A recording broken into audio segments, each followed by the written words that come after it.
कल हमने 7.2 के 3 क्वेश्चंस कंप्लीट कर लिए थे कि 2 किए थे? 2 किए थे मेरा ख्याल है।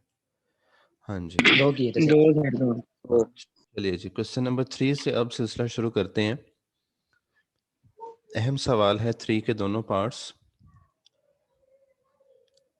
पहले वाले को डिस्कस करते हैं, उसके साथ थोड़ा सा आसानी हो जाएगी फिर दूसरे वाले को समझने में। तो ये देखिए जी, पहला क्वेश्चन जो है आपका, प्रूव दैट है एन पी आर को इक्वल करना है N into N minus one P R minus one के। हम इसकी बच्चों राइट हैंड साइड लेंगे क्योंकि उससे ज़्यादा काम करते हुए हम लेफ्ट हैंड साइड को अप्रोच करेंगे। ये राइट हैंड साइड लिखी है हमने। फार्मूला के मुताबिक इसे खोल दीजिए। एन बाहर पड़ा है, अपनी जगह पे पड़ा रहेगा। जो N minus one P R minus one है, अगर आपको याद हो तो कल आपको जो बताया था कि इसको कैसे खोलते हैं, ऊपर वाले नंबर का फैक्टोरियल ऊपर और डिनोमिनेटर पे इन दोनों नंबर्स के डिफरेंस का फैक्टोरियल होता है। तो देखिए, जब उसने n माइनस वन में से r माइनस वन को निकाला तो ब्रैकेट लगा ली क्योंकि इसके साइन चेंज होंगे। अब इसके बाद उसे वो यहाँ पे ले आया है, ये स्टेप है इससे आगे। ऊपर तो बाहर जो n पड़ा था उसे उसने साथ मिला दिया n माइनस वन के फैक्टोरियल के, वो इकट्ठा करके लिख दिया उसने। और नीचे जब उसने ये वाली माइनस अंदर अप्लाई की, ब्रैकेट खोली, तो r माइनस का और 1 प्लस का हो गया। ये स्टेप ठीक है। अब आप यहाँ देखें, यस सर। ये 1 माइनस का इस प्लस के 1 से कैंसिल हो गया। अच्छा बच्चों, ऊपर ये जो दो नंबर मिले हुए हैं, एक के साथ फैक्टोरियल का साइन है और एक वैसे है। जिसके साथ फैक्टोरियल का साइन है वो छोटा है और दूसरा बड़ा है, तो ये मिलके किसका फैक्टोरियल बनेगा, बड़े वाले का या छोटे वाले का? जैसे मैंने आपको पहले भी समझाया है कि कई बार ये एग्जांपल दी कि 8 के साथ 7 का फैक्टोरियल हो, तो असल में ये किसका फैक्टोरियल है? बोलिए। सर 8 का। 8 का फैक्टोरियल है। शाबाश। बढ़ेगा सर। हाँ जी, क्योंकि 7 से लेके 1 तक का शामिल होना ये हिस्सा शोर कर रहा है। 8 ऑलरेडी साथ पड़ा है, तो एक्चुअली वो 8 से लेके 1 तक के नंबर्स प्रोडक्ट फॉर्म में हो गए, तो उसको हम 8 का फैक्टोरियल लिखते हैं। इसी तरह से ये हिस्सा फिर मिलके अब n into N minus one का फैक्टोरियल एक्चुअली किसका फैक्टोरियल कहलाएगा? फिर n का एन फैक्टोरियल का। कहलाएगा। और नीचे कौन है? n माइनस आर बचा था। तो ये कब मिलता है, किसे खोलने पे मिलता है? ये देखिए, एन पी आर वाला कुलिया खोल के देखिए आप जरा, जो कल आपको बेसिक फार्मूला बताया था। ऊपर n का फैक्टोरियल, नीचे इन दोनों के डिफरेंस का फैक्टोरियल। तो आसानी से left hand side, right hand side से हम लेफ्ट हैंड साइड पे पहुंच चुके हैं। क्लियर? Yes sir. दूसरे पार्ट की तरफ आइए। थोड़ा सा लेंथी है इसकी निस्बत, लेकिन कोई इतनी ज्यादा पेचीदगी वाली बात नहीं है। तकरीबन यही फॉर्मेट हम इसमें भी फॉलो करेंगे। जी, राइट हैंड साइड इसकी भी ली है हमने।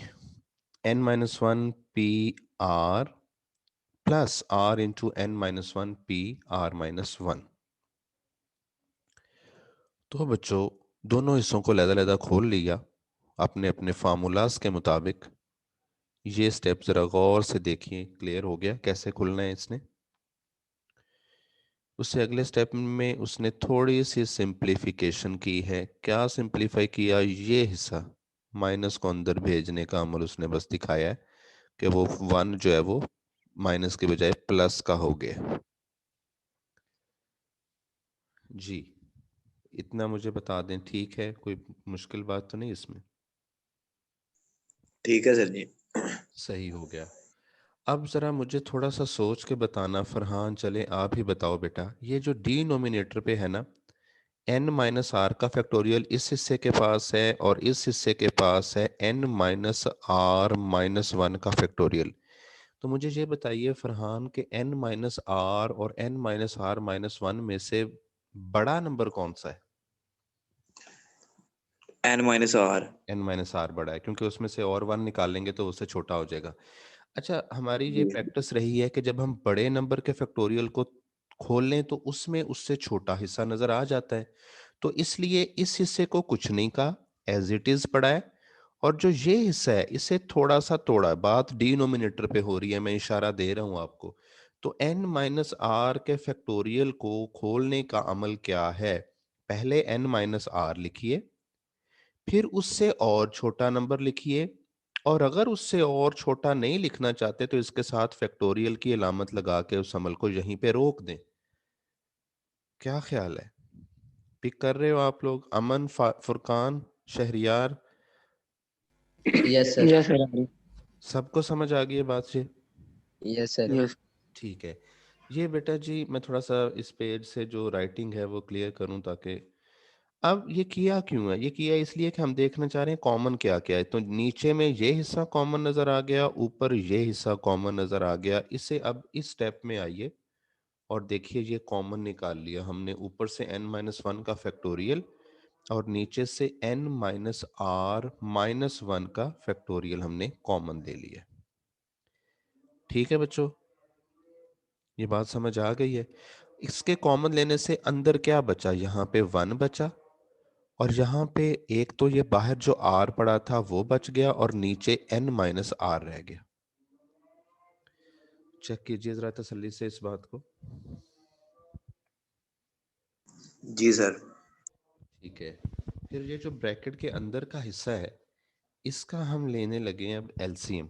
तो n-r एलसीएम आया, इस स्टेप पे बात हो रही है। n-r एलसीएम है, तो ये ऊपर जो आया वो आप जानते हैं, r r से कैंसिल हो गया। अब मैं मज़ीद आपको ये बताना चाहता हूँ बच्चों कि हम फिर से इनको इकट्ठा करने लगे हैं। यहाँ से ये कैंसिल हो गया, तो n के साथ रह गया n-1 फैक्टोरियल, जो आपको यहाँ लिखा नजर आ रहा है, और नीचे ये दोनों हिस्से तो पड़े ही पड़े हैं। ठीक है, तो मुझे ये बताओ कि मैं वापस इसको इकट्ठा करके क्या लिखूं? n इंटू n-1 का फैक्टोरियल हो तो किसका फैक्टोरियल लिखा जाएगा जी? एन का। n एन का। का। एन का सर। शाबाश। और नीचे n-r भी हो और n-r-1 का फैक्टोरियल भी हो, बल्कि ये देखिए, इसको हमने थोड़ी देर पहले तोड़ के ये शक्ल दी थी, और अब दोबारा इस शक्ल को ऐसे लिखना पड़ रहा है हमें। तो वापस n-r फैक्टोरियल लिख दें इसको इकट्ठा करें, क्योंकि बड़े वाले के साथ फैक्टोरियल आएगा ना। और ये देखिए, आसानी से हम लेफ्ट हैंड साइड पे पहुंच गए। ये npr की ही वैल्यू होती है, npr का ही रिजल्ट होता है। चंद सेकंड दे रहा हूं आपको, इसको गौर से देख लें। बड़ी मजे की प्रैक्टिस है। आप इसे बेटा एक दो बार अपने हाथों से लिखोगे ना, तो आपको ये बड़े आसान और इंटरेस्टिंग से क्वेश्चन लगेंगे। कोई पेचीदगी वाली बात नहीं है यहाँ। ठीक है, क्लियर? हाँ जी सर। हाँ जी। ठीक है, जी सर। चलिए जी क्वेश्चन नंबर 4 की तरफ मूव करते हैं बच्चों। क्वेश्चन 4 की रकम पढ़िएगा जरा। आप में से कोई बच्चा? शहरियार, रकम पढ़ना बेटे। How many signals can be given by 5 flags of different colors using 3 at a time? How many signals can be given by 5 flags of different colors using 3 flags at a time? At a क्या time. क्या समझ आई आपको? रकम में क्या इशारा दिया जा रहा है? सिग्नल से मतलब क्या है? इशारे। इशारे, डिस्प्लेज। देखिए मैं इसको यूं समझाता हूं। देखिए हमारे पास 5 मुख्तलिफ रंगों की झंडियां हैं। झंडे या झंडियां, छोटा साइज उसका मैं कंसीडर कर रहा हूं। तो अब टोटल नंबर ऑफ ऑब्जेक्ट्स जो हमें यहां पे दिए गए हैं वो तादाद 5 है। यूजिंग 3 एट अ टाइम का मतलब है कि एक टाइम पे हम सिग्नल देने के लिए, हम दिखाने के लिए, हम डिस्प्ले देने के लिए 3 झंडे हाथ में पकड़ सकते हैं, 3 झंडियां हाथ में पकड़ सकते हैं, कोई सी 3 कलर की। क्वेश्चन उसने ये पूछा है कि आपने तादाद बतानी है कि ये काम कितनी बार किया जा सकता है। और कितनी बार का मतलब, जो डिस्टिंक्ट वेज हैं, जो डिफरेंट वेज हैं, सिर्फ उनकी तादाद। रिपीट नहीं होना चाहिए आपका वो डिस्प्ले जो है, वो आपका जो सिग्नल जो है। तो यही आपको टॉपिक स्टार्ट में सिखाया था कि जैसे आपको एक एग्जांपल दी थी बेटा परमुटेशन की। स्टार्ट में वो हमारे पास 3 आइटम्स थी, फॉक था, नाइफ था और जो है स्पून था, और हमने उनको अरेंज करना था टेबल पे। ये सेम वे में अब वो तादाद थोड़ी बढ़ गई। वहां 3 चीजें थी, 3 की 3 यूज करनी थी। यहाँ 5 हैं और 3 यूज करने को हमें बाउंड किया जा रहा है, पाबंदी है हम पे। सो बहुत आसानी से हम ये काम कर सकते हैं। हम बताएंगे जी हमारे पास टोटल नंबर ऑफ सिग्नल्स जो हैं, sorry total number of flags जो हैं वो 5 हैं। हमने number of signals with 3 flags देने, तो हमारा जॉब एक्चुअली 5p3 है। ये काम कैलकुलेटर भी कर सकता है, हमारा फार्मूला भी कर सकता है, और ये वो तादाद है कि 60 मुख्तलिफ तरीकों से ये काम हो सकता है। क्या आप इमेजिन कर रहे हैं कि आपको ये जो प्रोसेस हुआ है इसकी गिनती पता चल गई कि ये अमल कितने मुख्तलिफ तरीकों से हो सकता था बच्चों? मुझे बता दीजिए, आपका जहन मुतमईन है इस पे? जी सर। समझ आ गई है इस क्वेश्चन की आपको यस सर। सबको? Yes sir. ये छोटी छोटी चीजें बेटे जी आपके जहन में अगर समा गई, आपको समझ आ गई, तो आगे जो क्वेश्चंस थोड़ा सा जिन पे शराइत ज्यादा सख्त हो जाएंगी वहां पे कोई मसला नहीं आएगा। जैसे अभी देखिए हम कुछ और प्रैक्टिस करते हैं। क्वेश्चन नंबर 5 पे आइए। यहाँ लगता है ऐसे है जैसे पाबंदियां कम कर ली गई हैं, लेकिन जरा गौर कीजिएगा, कम नहीं हुई, असल में काम हमारा बढ़ गया। कहता है how many signals can be given by 6 flags of different colours when any number of flag can be used at a time. देखने को जो मिलता है भाई जी पाबंदी कोई नहीं है, क्योंकि उसने कहा आपके पास 6 झंडे या झंडियां हैं मुख्तलिफ कलर्स की, आपने सिग्नल्स देने हैं, जिस तादाद में मर्जी आप यूज करें। तो बेटा जी इसका मतलब ये नहीं है कि हर कोई अपनी अपनी मर्जी करे, कोई कहे जी मैंने तो एक झंडा उठा के डिस्प्ले देना था। अच्छा आप सोचते हैं, चले ये थोड़ा सा वर्क करते हैं, अगर ये यहाँ पे सवाल में ये कहा होता कि एक झंडा सिलेक्ट करिए, सिग्नल देने के लिए एक को उठाइए, तो कितने तरीकों से काम हो सकता था? 6 तरीकों से। बोला करें बच्चों साथ थोड़ा सा। जी सर। आपके 6। पास 6 मुख्तलिफ कलर्स की चीजें हैं, मैं कहता हूँ आप मुझे दिखाने के लिए, डिस्प्ले देने के लिए एक उठा के दिखाओ जी, कितने बार ये काम हो सकता है? जाहिर बात है 6 बार। 7वीं बार रेपिटेशन शुरू हो जाएगी तो वो गिनती में नहीं आएगी, क्योंकि जो कलर आपने पहले उठा के रख दिया, अगर आप दोबारा उसे उठाओगे तो वो तो गिनती में नहीं ना आएगा। हमने तो डिफरेंट वेज गिनने होते हैं ना। अब जो यहां हमारे साथ हुआ कि उसने कहा जितने मर्जी उठा लो, तो असल में क्या हुआ है, अब हमें सारे ही ऑप्शंस गिन के देने होंगे उसे, हम कोई चॉइस छोड़ नहीं सकते। इसलिए क्वेश्चन थोड़ा सा लेंथी जाएगा। हम बात शुरू करेंगे number of signals with 1 flag, कि एक झंडे को उठाते वक्त तादाद कितनी मिलेगी? 6p1। उसका जवाब 6 आएगा। 2 झंडे उठाते हो तो 6p2 से ये काम 30 टाइम्स हो सकता है। 3 झंडे उठाने पे ये काम 120 बार। 4 झंडे लेने पे ये काम 6p4 का जो जवाब आएगा कैलकुलेटर से निकाल लीजिए, 360। 6p5 720, 6p6 720 times. तो सर टोटल इन सबको अलग अलग हल करना है। सबको अलग अलग हल करना है और लाजमी करना है, कोई चॉइस छोड़ी नहीं जा सकती। जब उसने कहा जितने नहीं मर्जी जैसे उठा सर जी, लो। जैसे सर जी आपने लिखा है ऐसे डायरेक्ट लिख दें। मैंने कैसे लिखा है? ये सर जी आपने जवाब ही लिखे हुए हैं सिर्फ। हाँ हाँ जवाब ही लिखने, ये हर बार फार्मूला इस तरह का यूज करके अब नहीं देना हमने। ये छोटी छोटी कैलकुलेशंस में तो जब जब यहाँ पे सवाल ही ये था कि इसको हल कर दो, वहां तो दिया ना। अब बेटे आपके पास कैलकुलेटर होगा, साइंटिफिक कैलकुलेटर पे परमुटेशन का बटन मौजूद है, और आप उसको इस्तेमाल करते हुए डायरेक्ट नंबर लिखिएगा। टाइम इतना नहीं देना होता हमने क्वेश्चंस को, ठीक है ना? इसमें ठीक कोई हो गया। हर्ज नहीं है, ये बहुत यूज होना है आगे इस चैप्टर में, तो हर बार हम ये काम नहीं कर सकते। तो एट द एंड क्या करना है, ये जो टोटल आपको लैदा से जब नंबर्स मिले इनको जमा करो, तो 6 झंडों के साथ ये काम 1956 1956 बार हो सकता था जी। ये क्वेश्चन कंप्लीट हो गया, ठीक है? Yes sir. चलिए जी, हर नए सवाल के साथ आपके जहन में कुछ और पॉइंट्स क्लियर होंगे। आगे बढ़ते हैं छठे सवाल की तरफ जी। How many words can be formed from the letters of the following words using all letters? when no letter is to be repeated, किसी को रिपीट नहीं करना, सबके सब यूज करने हैं। कुल कितने लफ्ज बन सकते हैं? आपका पहला दिया गया लफ्ज है PLANE। क्वेश्चन क्या है आपका, मैं आपको समझाऊं।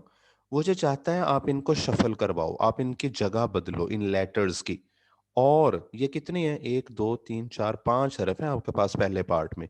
तो पांचों के पांचों यूज करते हुए ये काम कितनी बार कर सकते हो कि आप मुख्तलिफ लफ्ज बना लो? मेरे कहने का मतलब है कि आप पहली बार अगर पी को शुरू में रखते हो, फिर ए रख लेते हो, फिर एन रख लेते हो, फिर ई रख लेते हो, फिर एल, तो मैंने वही यूज किया जो इसके अंदर थे और मैंने किसी को एक से ज्यादा बार नहीं लिखना था। एक नया लफ्ज बन गया। दोबारा क्या हो सकता है? मैं किसी दो की जगह चेंज कर दूं, कोई सी अरेंजमेंट, ए पी कर लूं, ई कर लूं, एन एल। इस लफ्ज का ग्रामेटिकल वजूद है कि नहीं हमारा इस बात से ताल्लुक नहीं है। हमने देखना है ये 6 डिफरेंट लेटर्स ये अपनी जगह बदल बदल के कितने शक्लें बना सकते हैं। सॉरी, ये 5 लेटर्स जो थे, 5 लेटर्स अपनी जगह बदल बदल के कितने तरीकों से 5 लेटर्स वाले अल्फाज बना सकते हैं, ये गिनती हमने करके देनी है बेटा जी। तो वेरी सिंपल, हमारे पास अब एक ट्रिक परमुटेशन का मौजूद है। टोटल लेटर्स 5 हैं, यूज भी 5 ही करने हैं। So our answer is 120 times. Clarity मिल रही है आपको मजीद बच्चों? जी सर। अब दूसरी बार ऑब्जेक्ट 1 2 3 4 5 ना। एक बात याद रखिए, ना तो आपको गिवन ऑब्जेक्ट्स में कोई रेपिटेशन नजर आएगी, कोई ऐसा लफ्ज दिया ही नहीं जाएगा जिसमें स्पेलिंग एक से ज्यादा बार यूज होता हो, कोई ना ही आपने यूज करना है। और आपके ये जो फिक्रा है ना, when no letter is to be repeated, कुछ बच्चे गिला करते हैं सर जी आपने पहले में भी वही यूज किया है, दूसरे में भी वही। भाई यूज तो वही होने हैं जो दिए गए हैं। रेपिटेशन कहाँ आती है? फर्ज करें मैं ये करता हूं, पी ए में लिख लेता हूं 2 बार, और फिर कोई लफज बनाता हूं और किसी एक को मिस कर जाता हूं, तो ये इस तरह के लफज उसने नहीं के बनाने को, ये काट रहा हूं मैं इसको। यहां मैंने ए 2 बार लिखा था, ये गलत था, ऐसे नहीं करना था। तो वो जो टर्म है ना कि when no letter is to be repeated, इसका मतलब है ना तो दिए हुओं में से कोई आपको एक से ज्यादा बार दिया जाएगा, ना ही आपने एक से ज्यादा बार एक टाइम पे एक को यूज करना है। अगर एक से ज्यादा बार कहीं आ जाए गिवन ऑब्जेक्ट्स, तो वो हमारा नेक्स्ट टॉपिक होगा, वो अगली एक्सरसाइज में आपको सिखाएंगे। अभी जो आप परमुटेशन जिन ऑब्जेक्ट्स के सीख रहे हो, वो सब गिवन में भी डिफरेंट है और डेफिनेटली आपको भी उन्हें एक से ज्यादा बार एक जगह पे यूज नहीं करना होता। 6 के साथ जो आप 6P6 आ रहा है, FASTANG फास्टिंग 7 आपके पास है, 7 यूज करोगे, 7P7 which is 5040। Question 7 complete है बच्चों, सॉरी क्वेश्चन 6 कंप्लीट है, 7 शुरू करना चाह रहा हूं। कुछ पूछना चाहते हैं आप 6 में से? नहीं सर। क्लियर हो गया?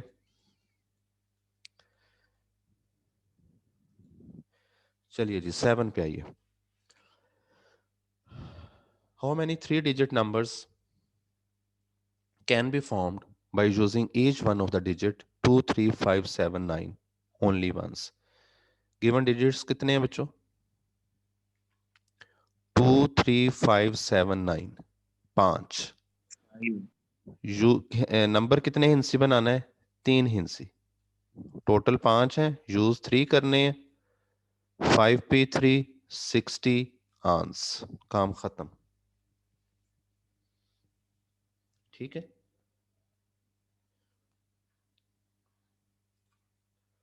समझ आ गई? बहुत मजे का क्वेश्चन आ रहा है बच्चों और बड़ा अहम। जी क्वेश्चन 7 से रिपीट करते हैं। क्वेश्चन 7 में था बेटा जी, आपके पास जो दिए गए हिंसे हैं वो 5 हैं। मैं थोड़ा सा फिर आपको बना के दिखा देता हूँ। 2 3 5 7 9, वो कहता है 3 हिंसी अदद बनाओ, मतलब मैं कहता हूँ 235, मैं कहता हूँ 239, मैं बनाता हूँ 359, मैं बनाता हूँ 793। हर बार मैंने 3 हिंसी अदद बनाना और वो तीनों लेने कहाँ से हैं? इन 5 में से। ये कितनी बार इस तरह के अदद बन सकते हैं, हमें वो नंबर निकालना था। That is 60। इस तरह के 60 अदद बनते हैं अगर हम 5 हों हमारे पास और 3 अगर हम यूज करें तो। बोलिए, अब क्लियर हो गया? जी सर। ठीक यस सर। ठीक है जी। अब मैं जो बात आपसे कर रहा हूं बच्चों के, नेक्स्ट क्वेश्चन बड़ा जबरदस्त है और इसके लिए मैं जो आपको तरीका सिखाता हूँ, हाँ जी,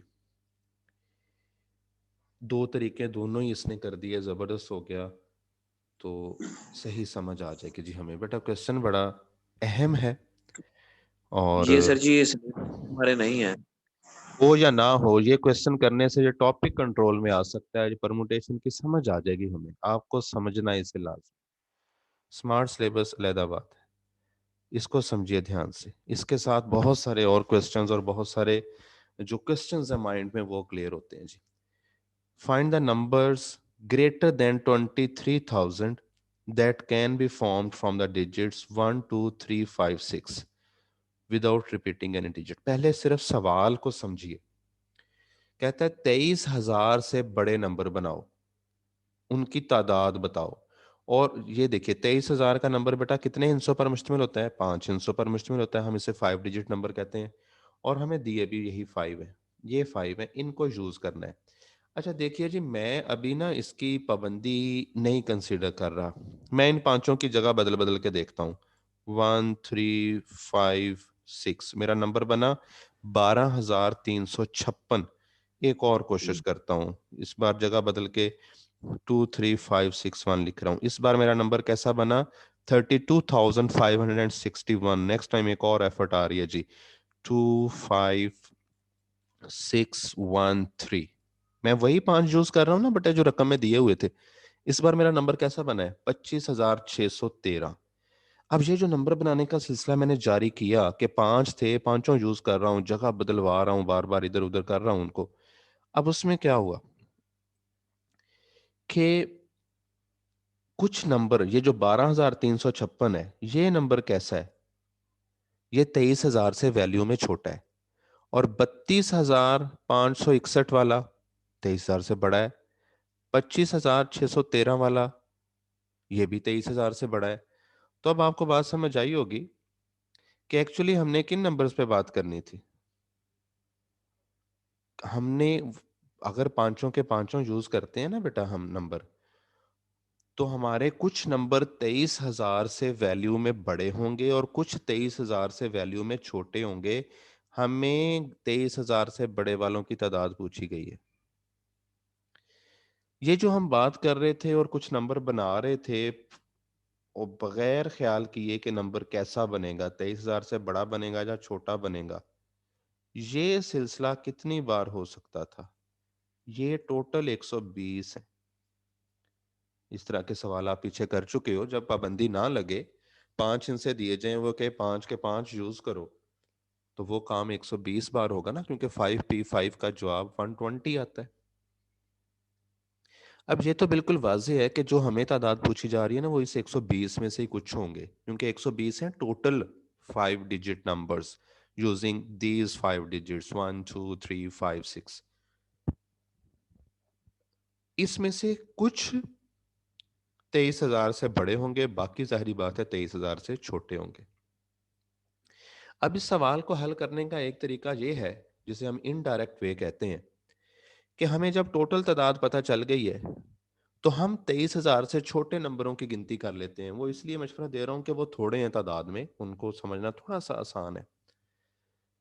अगर हमें पता चले कि 120 कुल हैं और उसमें से 30 नंबर ऐसे हैं जो 23,000 से वैल्यू में छोटे बनते हैं, तो फिर 23,000 से बड़े वालों का पता चल जाएगा कि नहीं? क्यों बच्चों? मैं कहूं जी कुल अदद आपके पास 120 है, उसमें से 30 नंबर ऐसे हैं जो 23,000 से वैल्यू में छोटे बनते हैं, तो 23,000 से बड़े कितने हुए फिर? 30 माइनस कर देंगे। 90 आ जाएगा जवाब। तो ये इनडायरेक्ट वे में आपको अभी सिखाने लगा हूं इस सवाल को हल करने का। मैं टारगेट से थोड़ी देर के लिए हट रहा हूं।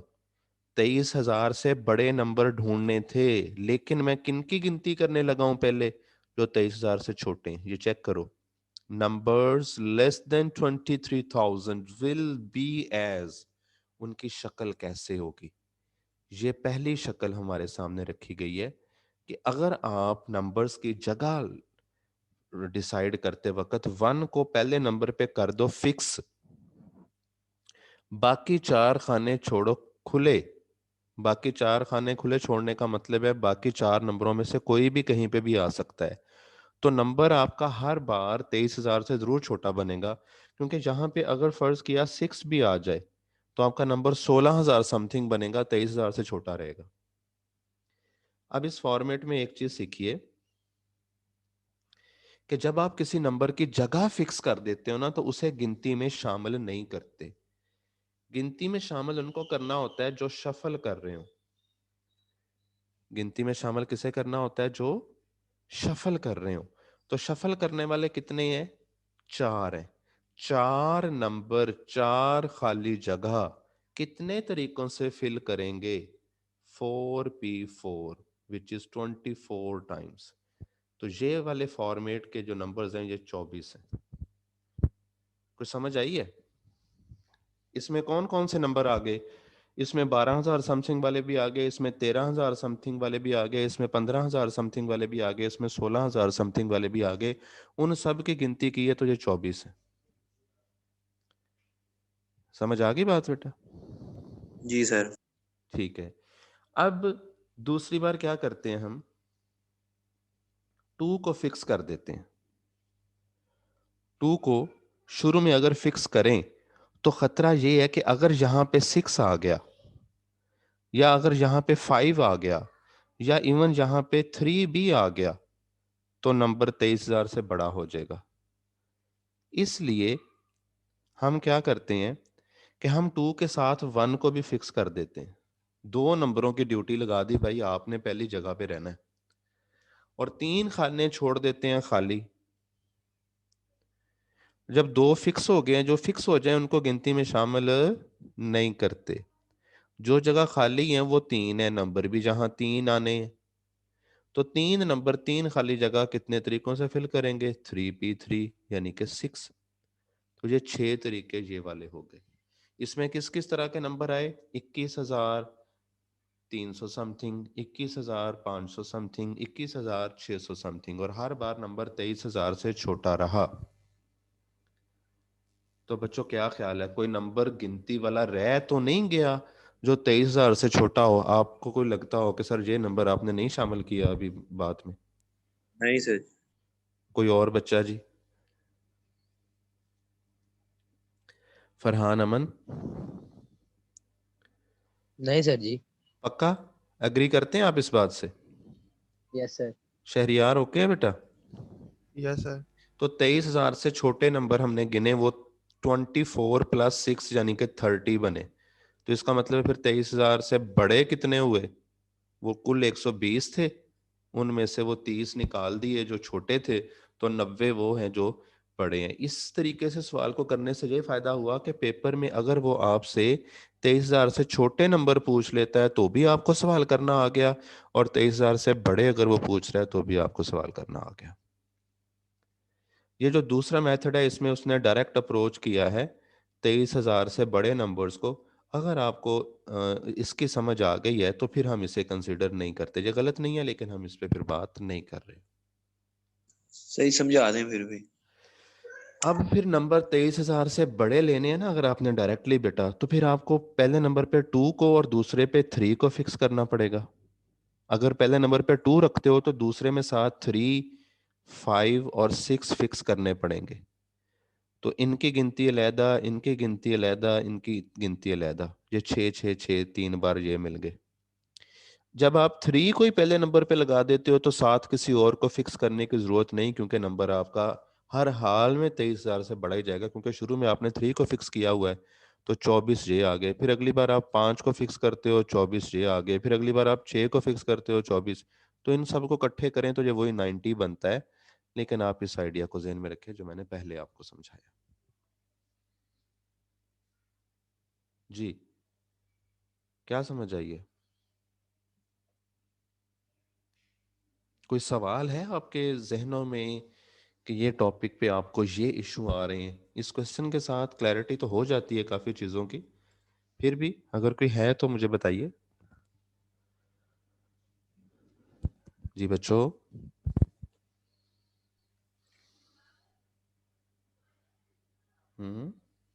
वो जाग रहे हो? आ गई है सर। सर हम। अच्छा, चलो ठीक है जी। अब फिर कुछ क्वेश्चंस आप लोगों के जिम्मे लगाऊं ताकि ये एक्सरसाइज आप कंप्लीट कर सको, और जब आप घर में करने लगो तो फिर मुझे मसाइल बताइएगा क्या क्या मसले आए आपको, ताकि कल ठीक। आपके क्वेश्चंस के साथ कल का लेक्चर आगे बढ़े। जैसे क्वेश्चन नंबर 5, क्वेश्चन नंबर 9 देखें, ये सारा सोल्यूशन आपके पास, मैं आपको पीडीएफ फाइल सेंड कर देता हूँ, लेकिन सोल्यूशन सेंड नहीं भी करना चाहिए, थोड़ा सा पहले सोच लें खुद। जब आप कहीं पे अटक जाएं तो फिर मेरे से सोल्यूशन ले लीजिएगा उसका। आप इसका रिमेनिंग पार्ट जो है ना वो कीजिए भला, आज क्या बनता है इस एक्सरसाइज का। नहीं सर। सर ये सारे करने हैं? ये सारे करने हैं सर? करने सारे ही हैं जी, सारे ही करो। ठीक। हाँ 14 है क्वेश्चन जी, करो इनको ज़रा। अब मैं ज़्यादा से ज़्यादा एक क्वेश्चन और बता सकता हूँ, 6 मिनट है मेरे पास अभी, तो मैं साथ लगता ही आपको यही 9 ही थोड़ा सा एक्सप्लेन करता हूँ। यहाँ वो कहता है find the number of 5 digit numbers that can be formed from the digits 1 to 4 6 8, और दो पार्ट पूछता है when 2 and 8 are next to each other, और दूसरे पार्ट में कहता है when 2 and 8 are not next to each other। बेटा 2 और 8 are next to each other का मतलब है ये शेप, कहीं पे 28 आ जाए, कहीं पे 82 आ जाए। नंबर्स की शफलिंग करवाते वक्त कहीं पे ऐसा भी तो होगा 2 और 8 एक दूसरे के दाएं बाएं रहें, एक बार उनको गिनती करके देनी है लहदा से, और एक बार उनकी गिनती करनी है जिसमें ये करीब ना आए। वही बात उसी फॉर्मेट से बढ़ते हैं आगे। नंबर हमारे पास 5 है, 1 2 3 4 5। देखिए मैं इनको लगाता हूँ तरतीब में, कहता हूँ 1 2 4 6 8। मैंने नंबर बनाया 12,468। अगली बार मैंने नंबर बनाया 12,864। उसी अगली बार मैंने नंबर बनाया 28,461। उससे अगली बार मैंने नंबर बनाया 82,460। 80, हाँ जी ये 1 बन गया। फिर मैंने बनाया 68,421। ये देखिए जो मैं नंबर बना रहा हूँ आपके 5 के 5 दिए के नंबर्स यूज करते हुए, इसमें 2 और 8 में फासला है, इसमें 2 और 8 इकट्ठे हैं, इसमें 2 और 8 इकट्ठे हैं, इसमें 2 और 8 इकट्ठे हैं, इसमें 2 और 8 में गैप है। तो यही हमने तादाद मालूम करनी है कि जब 2 और 8 इकट्ठे हों या दूर हों। ये कुल कितने हैं? कुल 5 हैं। अगर हम बगैर इस बात की तवज्जो के गिनती करें तो 120 कुल हैं, जिनमें 2 और 8 कहीं साथ भी होगा और कहीं पे साथ नहीं भी होगा। ठीक है, ये 120 तादाद है। अब अगर हम पहले उनकी तादाद पता करते हैं जब 2 और 8 साथ हों। मैं आपको बताऊं बेटा, जब दो नंबर को एक साथ रख दो, और मैं आपके पास चॉइसेस छोड़ता हूं, तीन खाली जगह छोड़ता हूं, यहां पे नंबर आने। एक चीज मैंने आपको पिछले क्वेश्चन में बताया कि जब आप किसी नंबर की जगह फिक्स कर देते हो ना, तो उसको गिनती में शामिल नहीं करते। अब अगली बात ये बता रहा हूं कि जब आप दो नंबरों को एक साथ रखोगे ना कहीं पे, तो उनको सिंगल एंटिटी गिनोगे, एक मिकदार गिनोगे, एक नंबर गिनोगे। मैंने 2 और 8 की जगह फिक्स नहीं की, मैंने उनको इकट्ठा रखा है। ये 2 और 8 शुरू में भी हो सकते हैं, ये 2 और 8 कहीं और भी हो सकते हैं, जैसे यहां पे भी हो सकता है 2 और 8। तो मैं इसको गिनती में शामिल करूंगा, लेकिन एक गिनूंगा इन दोनों को। ये इस टॉपिक के कुछ उसूल आपको बताए जा रहे हैं। तो अब यहां ये नंबर कितने होंगे? ये नंबर कितने होंगे? किसको गिनूं, 3 को गिनूं या 4 को गिनूं? सर पिछले में आपने कहा था कि उनको काउंट ही नहीं करना। जी, जब उसकी जगह आप 2 की जगह फिक्स कर रहे थे वहां, या 1 की जगह फिक्स कर रहे थे एक्सट्रीम लेफ्ट पे, वो जी उसे एंड पे बिठा दो, इधर से लेफ्ट साइड से शुरू पे बिठा दो, वो अपनी जगह ना छोड़े। तो उसे गिनती में शामिल नहीं करना। मैं इनकी जगह फिक्स नहीं कर रहा, मैं कह रहा हूं इनको फिरने दो, इधर उधर घूमे, ये इकट्ठे रहें, बस बात को फॉलो कीजिए। जी सर। जिन नंबर्स को जगह फिक्स नहीं कर रहे उसको गिनना है, और अगर दो लोगों को दो नंबर्स को इकट्ठा रखना है तो गिनती में एक शामिल करना है, एक एंटिटी कंसीडर करना है उसको, सिंगल एंटिटी। सही, इसलिए 4p4 लिखा, जिसका जवाब 24 होता है। अब ये इकट्ठे 28 की शक्ल में भी रह सकते हैं और 82 की शक्ल में भी रह सकते हैं। तो फिर से एक तादाद मिली 82 के साथ भी 4p4, वो भी 24 है। तो 48 वो नंबर्स हैं इन 120 में से जिसमें 2 और 8 किसी ना किसी शक्ल में किसी ना किसी जगह पे इकट्ठे रहते हैं। तो 120 में से 48 को निकाल दो तो 72 वो नंबर है जिसमें वो एक दूसरे के करीब नहीं होंगे, उनके दरमियान कोई और जरूर होगा। क्या समझ आइए? क्वेश्चंस उठाइए, कंफ्यूजन्स अपनी जो है अल्फाज की शक्ल में उनको बोलिए जरा। जी बेटा, जी शाबाश। सर अगर हम इनको 82 की फॉर्म में करेंगे तो सर 28 वाला आंसर ही आएगा, यानी 24 उसका आंसर। क्योंकि क्योंकि वो फिर से 4p4 रहेगा ना। देखिए मैं पहला यस ऑप्शन सर, खाली छोड़ता हूँ, कहीं पे कहता हूँ 82 आ जाए, यस सर, तीसरा भी खाली, चौथा भी खाली। अब ये गिनती में 4 है, 4p4 ही जवाब होगा फिर। Yes sir. ठीक है, क्लियर बेटा? लास्ट मिनट में हूं मैं, किसी भी टाइम यस मीटिंग सर, जो है खत्म हो सकती है। जो मैंने बताया इसको दोबारा से सुनिएगा, वीडियो भी भेज देता हूँ आपको। अगर कोई प्रॉब्लम फिर भी आपको रहा तो आप ग्रुप में पूछ लीजिएगा या कल के लेक्चर में उसको समझ लीजिएगा। ठीक है, yes sir, exercise complete yes sir, कीजिए, कोई प्रॉब्लम हो तो मुझे बताइएगा। बहुत यस शुक्रिया सर। जी, अल्लाह हाफिज।